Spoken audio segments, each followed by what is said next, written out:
नमस्कार दोस्तों, welcome to Byju's government exam prep channel. दोस्तों, आज हम लोग डिस्कस करेंगे डेली करंट अफेयर में 18 अगस्त 2021 के न्यूज़पेपर में से, जो कि आपके exam CHSL combined graduate level, NTPC, intelligence bureau, CPSI, Delhi police and other state services exam, PET exam और बैंकिंग अवेयरनेस के लिए भी यह हेल्प करेगी।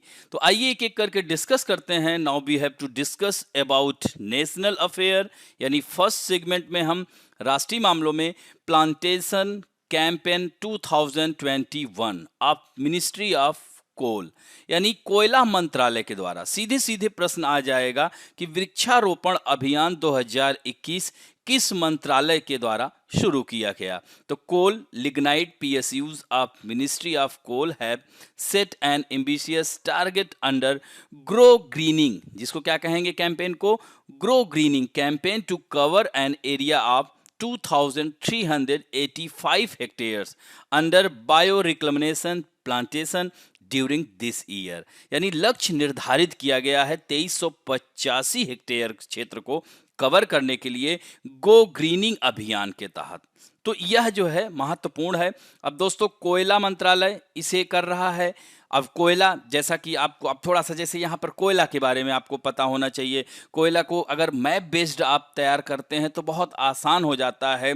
जैसे भारत में जो कोयला पाया जाता है, 98% of coal found in Gondwana period, यानी गोंडवाना काल का कोयला पाया जाता है 98%, एंड 2% लगभग पाया जाता है टर्शियरी इरा का, यानी तृतीय कल्प का। तो अब भारत में जैसे कोयले की 4 प्रजातियां होती हैं। एंथ्रासाइट कोयला होता है, बिटुमिनस होता है, लिग्नाइट होता है और पीट होता है। तो यह 4 प्रकार किस आधार पर इसको किया गया है? तो यह 4 जो there are 4 types of coal. Anthracite, जिसमें कार्बन की मात्रा सबसे अधिक होती है, यानी 85% प्लस होती है। तो यानी जब यह जलता है तो आप देखेंगे तो इसमें धुआं नहीं होता है। दूसरा जो है वह बिटुमिनस प्रकार का कोयला है, तो जिसमें 75% कार्बन की मात्रा पाई जाती है। तो दोस्तों, भारत में सबसे ज्यादा अगर पूछा जाए कि कौन सा कोयला पाया जाता है तो वह बिटुमिनस प्रकार का पाया जाता है। फिर तीसरा है लिग्नाइट कोयला, जिसे हम ब्राउन कोल भी कहते हैं। यह हमारे तमिलनाडु के नेवली में सबसे ज्यादा पाया जाता है। और चौथा, अब इसमें कार्बन की मात्रा कितनी है? एबव 55%। जबकि पीट कोयला, जो कि सबसे घटिया किस्म का कोयला होता है, हालांकि वह निर्माण की प्रक्रिया में है, तो पीट कोयला इसमें जो है बहुत ज़्यादा भाप वाष्प होता है। तो यह जब जलाने में, इसमें कहते नहीं कि यह अभी निर्माण की अवस्था में है, तो इसमें लगभग 40%, लेस देन 40% कार्बन की मात्रा पाई जाती है। तो इस तरह से अब देखिए कि अब यह जलाया जाएगा तो इससे पर्यावरण अवक्रमित होगा। इसी को ध्यान में रखते हुए कोयला मंत्रालय ने यह वृक्षारोपण अभियान चलाया है, जिससे कि पर्यावरण को भी सुरक्षित रखा जा सके। तो इस तरह से वृक्षारोपण अभियान याद रखेंगे। कोयला क्षेत्र में जो आजादी का अमृत महोत्सव समारोह का यह प्रमुख कार्यक्रम था, तो याद हो जाएगा। देख रहे हैं ना, इस तरह से ग्रीनरी दिखाई दे रही है। अब बढ़ते हैं, Ganga included among the most polluted river of the world. तो यह विश्व की प्रदूषित नदियों में से एक गंगा है, और यह किसने बोला है? इलाहाबाद हाई कोर्ट ने। दोस्तों, इलाहाबाद हाई कोर्ट की बात आती है तो अब इसको पॉलिटी से कनेक्ट कर देंगे। तो किस अनुच्छेद में हाई कोर्ट है? तो आर्टिकल 214 में हाई कोर्ट होंगी राज्यों में। इसी तरह से इसी आर्टिकल को अगर हम चेंज कर दें तो 124 में सुप्रीम कोर्ट होता है। और दोस्तों, इलाहाबाद हाई कोर्ट एशिया की सबसे बड़ी हाई कोर्ट है, ये भी ध्यान रखेंगे दोस्तों। और इलाहाबाद देख रहे हैं, गंगा यमुना नदी के संगम पर स्थित है इलाहाबाद। तो इस तरह से यह हाई कोर्ट न्यायालय ने कहा है कि गंगा विश्व की सबसे प्रदूषित नदियों में से एक है। जबकि नमामि गंगे प्रोजेक्ट भी चलाया गया है, उसके बावजूद भी अभी इस पर ठीक से कार्रवाई नहीं की जा रही है। यही कारण है bench of justice Rituraj Awasthi and Dinesh Kumar Singh said that Ganga is one of the most polluted river in the world. तो उन्होंने इस बेंच में कहा कि गंगा विश्व की सबसे प्रदूषित नदियों में से एक है, जबकि गंगा रिवर कह सकते हैं कि हमारे देश की लाइफ लाइन कहा जा सकता है, जीवन रेखा है। क्यों? क्योंकि देखिए यह जो है उत्तर भारत के महत्वपूर्ण यानी सबसे अधिक जनसंख्या वाले राज्यों को यह जल जो है मुहैया कराती है। और यह उत्तराखंड के यहाँ पर आप देख सकते हैं दो नदियों का संगम है। यह है भागीरथी नदी, याद रखेंगे भागीरथी, और यह है अलकनंदा। तो भागीरथी कहाँ से आ रही है? गंगोत्री हिमनद से, यानी Gangotri glacier. Bhagirathi river is originated from Gangotri glacier and Alaknanda river is originated from Satopanth हिमानी। और दोनों यह कहां मिलती हैं दोस्तों? यह देवप्रयाग में मिलती हैं। कहां मिलती हैं? देवप्रयाग। प्रयाग का मतलब ही होता है जहां मिलन होता, मिलन स्थल। तो देवप्रयाग में मिलती हैं, देन कॉल्ड गंगा, तब इन्हें गंगा कहा जाता है। और दोस्तों यह मैदान में कहां प्रवेश करती हैं? हरिद्वार। हरिद्वार सुना होगा दोस्तों, यह उत्तराखंड में स्थित जिला है और काफी महत्वपूर्ण पवित्र स्थान है। और हरिद्वार में भी कुंभ मेले का आयोजन होता है। अब कुंभ मेला भारत के 4 शहरों में होता है, हरिद्वार, उज्जैन, नासिक और इलाहाबाद, जिसे अब वर्तमान में प्रयागराज कहा जाता है। फिर इसके बाद यह उत्तर प्रदेश होते हुए, बिहार होते हुए, झारखंड को भी थोड़ा सा कह सकते हैं इसकी सहायक नदियां वहां बहती हैं। और पश्चिम बंगाल में फिर ये 2 शाखाओं में बढ़ जाती है, एक हुगली नदी और भागीरथी फिर कहलाती है। और बांग्लादेश में जब प्रवेश करती है तो इसे पद्मा कहा जाता है। समझ में आई बात? तो इस तरह से इसकी सहायक नदियां हैं, रामगंगा है, घाघरा है, हाँ याद रखेंगे, गोमती है, घाघरा है, कोशी है, गंडक है, महानंदा है, भागमती, ये सब। और इधर यमुना नदी इलाहाबाद में आके मिलती है। ये भी ध्यान, सोन नदी ये देख रहे हैं ना, पटना के समीप आके मिलती है दानापुर में। तो यह जो है प्रदूषित नदी हो चुकी है, यह हाई कोर्ट ने कहा है। तो नमामि गंगे प्रोजेक्ट को और अच्छे से इंप्लीमेंट करने के लिए कहा है। अब बढ़ते हैं दोस्तों इंटरनेशनल अफेयर्स में। Chinese army conducted military exercise in the sea near Taiwan. दोस्तों आजकल ताइवान और चीन में काफी कुछ नूरा कुश्ती चल रही है। क्यों? क्योंकि अभी 1 हफ्ते पहले ही ताइवान अमेरिका में कुछ चर्चाएं हुई, जिसकी वजह से चीन पूरी तरह से नाराज चल रहा है।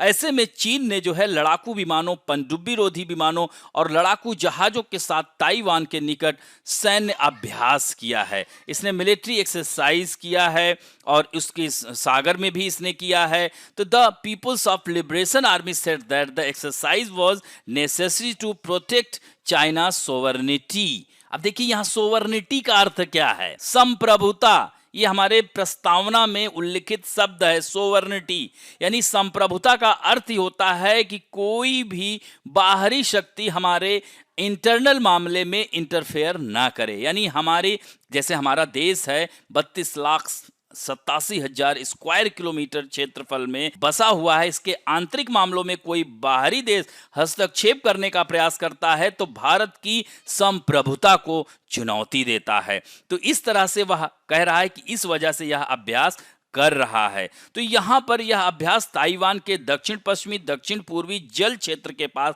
आयोजित किया गया है। उसने समुद्र और हवा की स्थिति को पूरी तरह से समझ लिया है, ताइवान के रक्षा मंत्रालय ने कहा है। और वो कह भी रहा है कि अब वह हर तरह से जवाब देने को तैयार है। तो इस तरह से चीन ने जून में ताइवान की ओर रिकॉर्ड 28 लड़ाकू विमान उड़ाए थे। तो last week official from the US and Taiwan coast guard met to discuss cooperation and improve communication. यही कारण है कि चीन नाराज चल रहा है ताइवान से। और ताइवान यहां पर आप देख सकते हैं दोस्तों एकदम चीन के पास ही है, कह सकते हैं साउथ चाइना सी, पूरा ऊपर ईस्ट चाइना सी है और साउथ चाइना सी के बीच में इधर फिलीपीन सागर है, इधर ताइवान स्ट्रेट है जो चीन और ताइवान को अलग करती है। और इसकी कैपिटल है ताइपेई, ये भी ध्यान रखेंगे। और यहाँ की राष्ट्रपति साई इंग वेन है, दूसरी बार हुई है, पहली महिला राष्ट्रपति बनी थी। और यहाँ की ऑफिशियल लैंग्वेज मंदारिन चीनी है और न्यू ताइवान डॉलर यहाँ की करेंसी है। अब दोस्तों बात करेंगे first vice president Amrullah Saleh declares himself the care taker president, यानी केयर टेकर राष्ट्रपति अपने आप को घोषित कर दिया है, क्योंकि उन्होंने कहा कि राष्ट्रपति पद से त्याग पत्र दे दें या मृत्यु हो जाए तो ऐसे में उपराष्ट्रपति ही वैध कार्यवाहक राष्ट्रपति होता है। तो उन्होंने अपने आप को यहाँ पर कर लिया। हालांकि तालिबान पूरी तरह से अफगानिस्तान पर कब्जा कर लिया है। अब बढ़ते हैं दोस्तों एक्सरसाइज कोंकण 2021 यानी अभ्यास कोंकण 2021। देखिए ये कंफ्यूज करने का प्रयास करेगा। तो यह जो है कोंकण तट कहाँ है हमारा, यह महाराष्ट्र गोवा वाले क्षेत्र में है कोंकण तट। जबकि यह अभ्यास कहाँ हो रहा है, हमारा जो आईएनएस तबर है वो कहाँ गया है, यह जो है ब्रिटेन गया हुआ है, पोर्ट्समाउथ बंदरगाह में प्रवेश किया और वहां पर इन दोनों कंट्रीज ने यह जो है एक्सरसाइज किया। और यह 2004 से ही हर साल द्विपक्षीय नौसैनिक अभ्यास कोंकण आयोजित किया जा रहा है। तो ये भी पॉइंट फैक्ट याद रखेंगे। अब बढ़ते हैं दोस्तों इंपॉर्टेंट स्कीम में हम बात करेंगे प्राइम मिनिस्टर प्रवासी तीर्थ दर्शन स्कीम।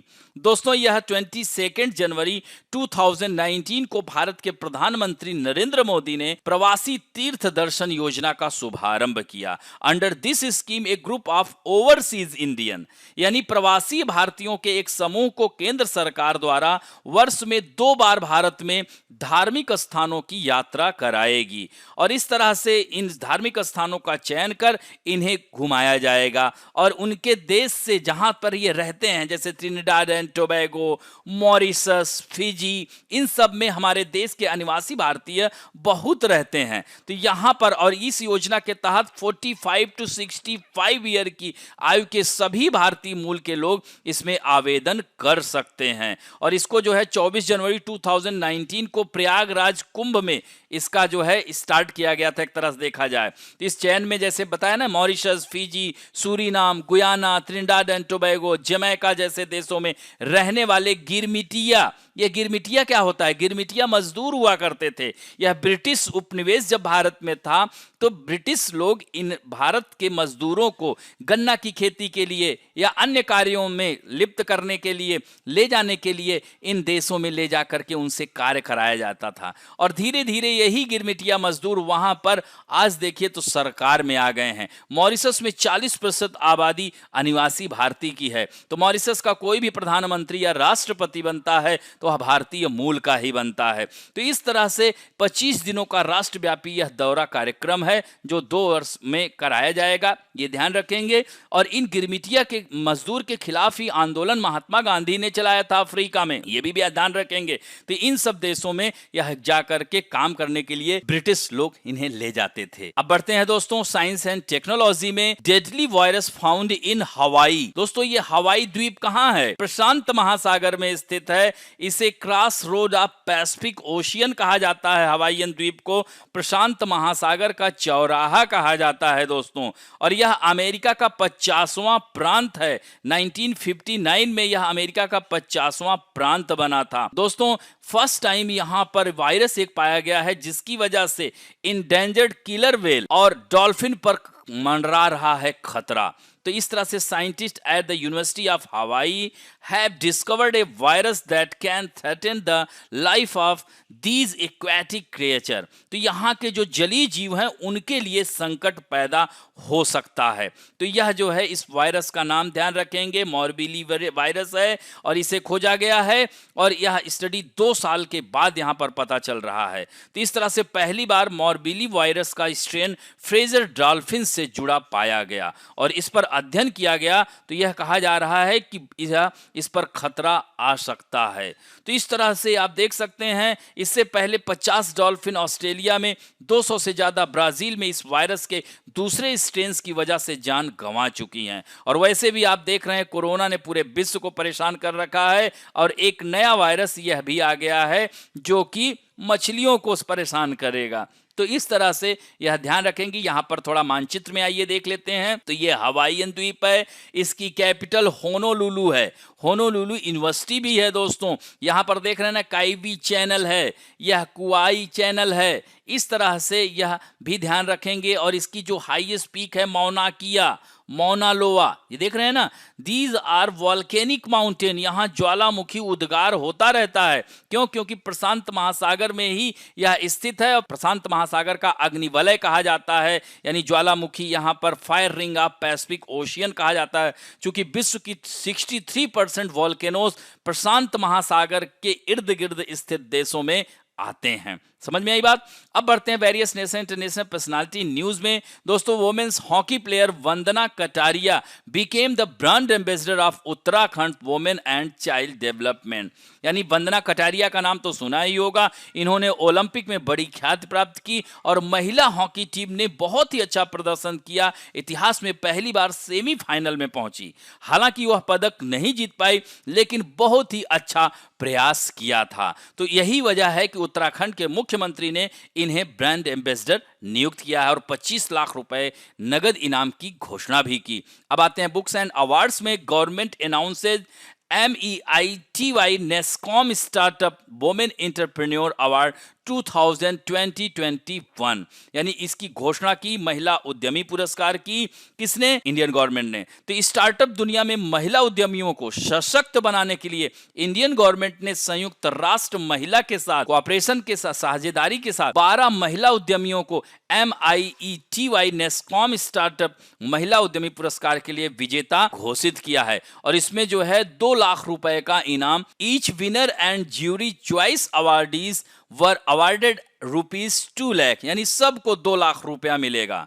2 महिला उद्यमियों को ज्यूरी चॉइस अवार्डी घोषित किया गया और एक महिला उद्यमी को विशेष उल्लेख रूप से सम्मानित किया गया। तो इस तरह से आजादी का अमृत महोत्सव मनाने के लिए आयोजित एक विशेष कार्यक्रम में यह पुरस्कार घोषित किए गए। तो इस तरह से डिजिटल युग में महिलाओं का भी, यानी कह सकते हैं कि IT कर्मचारियों में 35% महिलाएं काम कर रही हैं और 33 महिलाओं को यहां पर देख रहे हैं ना, MEITY नेस्कॉम टेक महिला उद्यमी त्वरक कार्यक्रम के लिए भी चुना गया है। यह भी ध्यान रखेंगे। अब बढ़ते हैं दोस्तों banking and finance related news में। RBI लॉन्चेज FI इंडेक्स, यानी FI क्या है? इसको कहते हैं, FI का मतलब होता है फाइनेंशियल इंक्लूजन, यानी वित्तीय समावेशन इंडेक्स जारी किया है। इसे पूरे भारत के फाइनेंशियल इंक्लूजन की सीमा समझ में आएगी। दोस्तों, this was among the announcement made in the first bi-monthly monetary policy in April this year,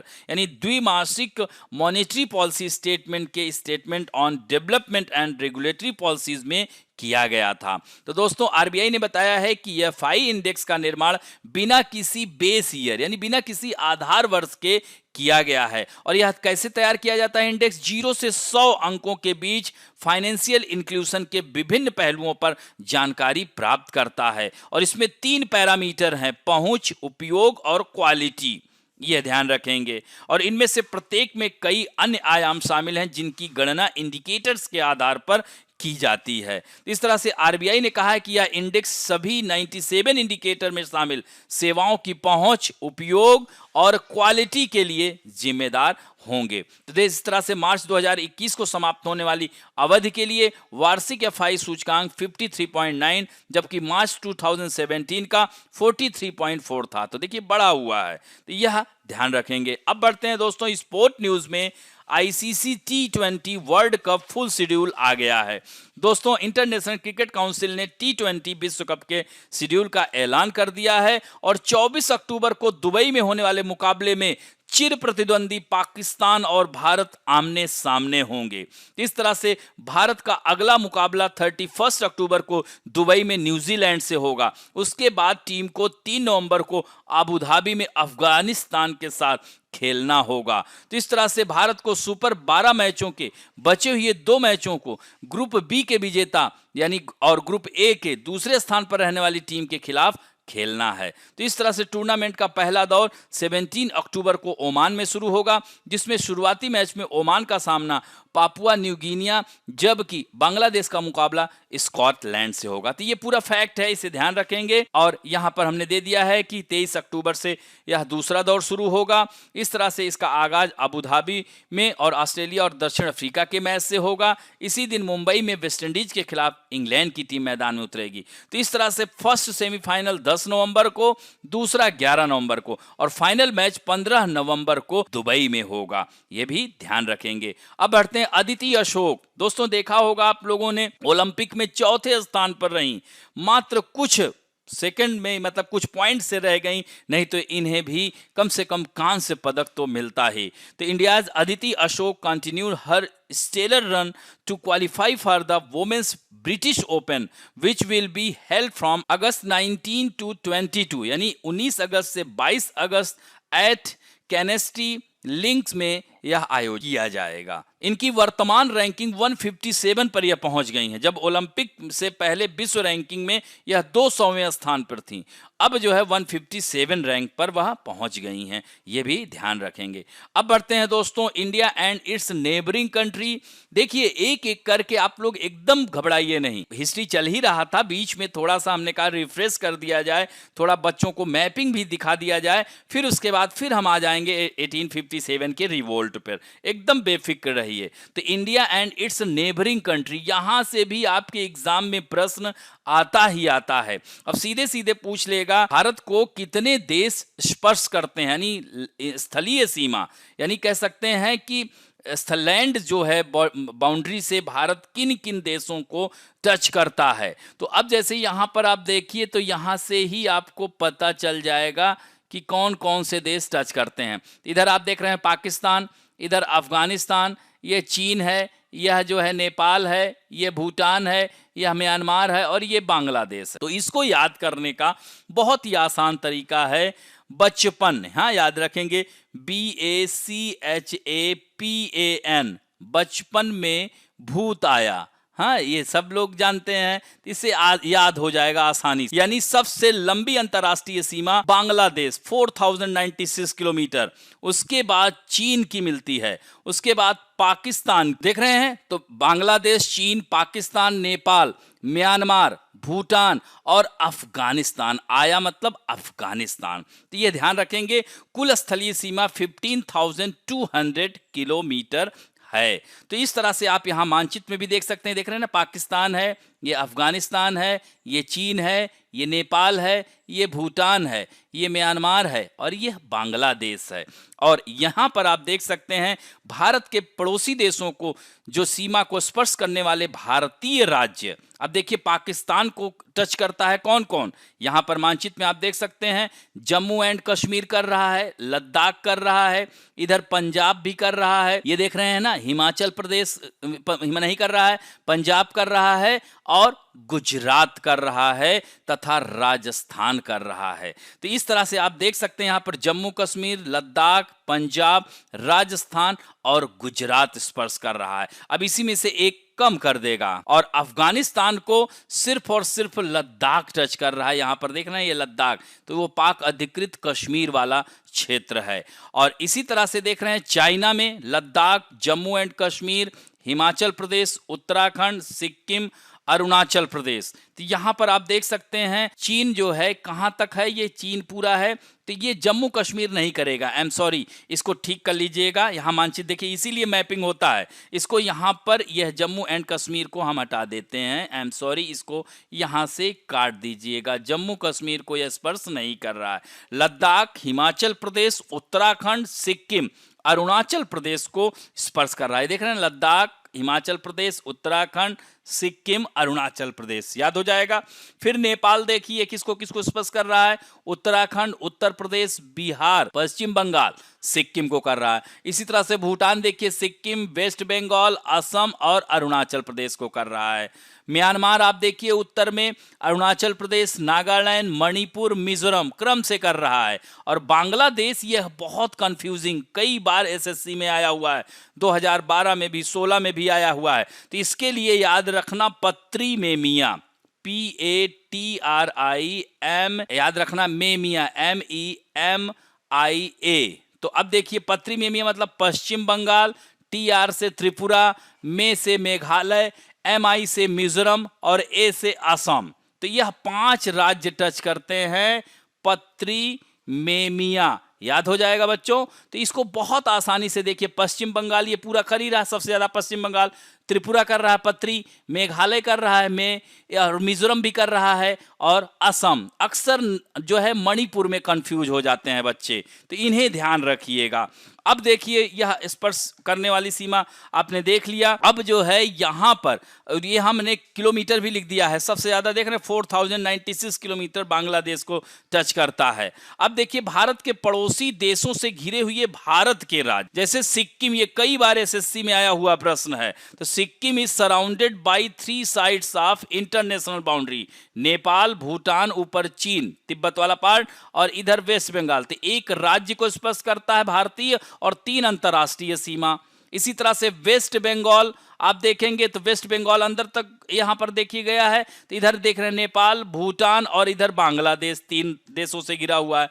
तो इस तरह से फिर लद्दाख, चीन, अफगानिस्तान और पाकिस्तान से घिरा हुआ है। इसी तरह से त्रिपुरा आप देखेंगे तो यह बांग्लादेश इधर से भी इधर से, तो सराउंडेड बाई 3 साइड। यही कारण त्रिपुरा और बांग्लादेश के बीच की सीमा को जीरो लाइन टाइटल दिया गया है। समझ में आई बात। और इन देशों के बीच जैसे डूरंड रेखा सुना होगा, तो डूरंड रेखा वर्तमान में पाकिस्तान और अफगानिस्तान के मध्य है, जबकि स्वतंत्रता के पहले यह भारत और अफगानिस्तान के बीच हुआ करती थी। याद रखेंगे डूरंड रेखा। मैकमोहन रेखा ये है, 1914 में इसका निर्धारण हुआ था हेनरी मैकमोहन के द्वारा। तो चीन और अरुणाचल प्रदेश की सीमा बनाता है। और दोस्तों रेड क्लिफ लाइन, जब भारत स्वतंत्र हुआ था तो 1947 में रेड क्लिफ साहब ने इसको रेड क्लिफ लाइन दिया था, याद रखेंगे। और 24 डिग्री पैरेलल लाइन भी, ये वाला भी विवादित क्षेत्र है जो गुजरात के ऊपर वाला, तो वो भी जो है 24 डिग्री तो भारत और पाकिस्तान, और जीरो लाइन टाइटल है त्रिपुरा और बांग्लादेश के बीच में। तो इस तरह से यह मानचित्र में इनको देखिए, तब आपको याद हो जाएगा, भूलेंगे नहीं। अब बढ़ते हैं आप लोगों के सेक्शन में, जो कि बहुत ही अच्छा उत्तर दे रहे हैं। आज उत्तर देने वालों में है अरूप वाईटी, एकता, नीतू गौतम, मोहम्मद मोनाजिर सुहेल, विरल, प्रतीक गंडोत्रा, विवेक शर्मा, ज्योति गर्ग, जतिन मनहास, मिली, पूर्णिमा जायसवाल, साई तेजा डुग्गी, रेनू, अनुज यादव, रेनू बाला, एस कुंदन, गोलू पासवान, निधि राठौर, विनोद जायसवाल, नीतीश, डॉक्टर BL देवांगन, साहिल, संजय नेगी, संदीप यादव, स्वागतिका दलाई, गौरव सिंह, मुस्कान हरुण शेख, अरविंद कुमार, प्रदीप कुमार नायर, इतने लोगों ने कमेंट और उत्तर दोनों दिया है। आज आशा करता हूं कि और ज्यादा से ज्यादा लोग उत्तर देंगे। तो फर्स्ट क्वेश्चन है, which ministry has announced plantation campaign 2021? Ministry of Coal, Ministry of Environment, Forest and Climate Change, Ministry of Power, Ministry of Earth Science. And next question है, what is the capital of Taiwan? Taiwan की capital क्या है? Tainan, मियाओली county, ताओ yuan या Taipei? And Amrullah Saleh has declared himself as the caretaker president of which country? Pakistan, Kazakhstan, Afghanistan या Uzbekistan? And next question है, which annual exercise has been conducted between the Indian and British navies? इसको दक्षिण 2021 कहेंगे, इंद्र 2021, कोंकण 2021 या Malabar 2021। And next question है, हवाई द्वीप किस महासागर में अवस्थित है? Atlantic ocean, Indian ocean, Pacific ocean या Arctic ocean? And next question है, under the Pravasi Tirth Darshan Yojana people of Indian origin among which age group can apply? कौन अप्लाई कर सकता है? 30 से 55 वर्ष के, 40 से 60 वर्ष के, या 45 to 65 ईयर या 45 to 75 year? And next question है, what is the rank of Aditi Ashok in the global women's golfing chart? 155th, 156, 157th, 158th?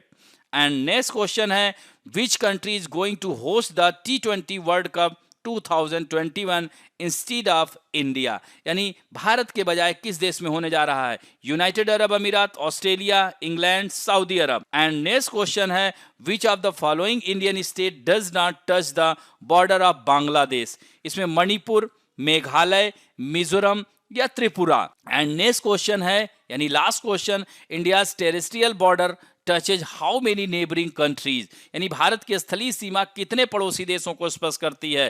5, 6, 7 या 8? तो इस तरह से इन 10 प्रश्न के उत्तर दीजिएगा। कुछ लोगों के कल क्वेश्चन गलत हुए थे, ध्यान रखिएगा, मैं नाम नहीं लेता हूं, तो गलत आंसर ना दें। खबरों को सुने फिर उसके बाद उत्तर दें। और इस तरह से अगर आज का वीडियो अच्छा लगे तो please like, share, subscribe and bell icon दबाना ना भूलें। थैंक यू दोस्तों।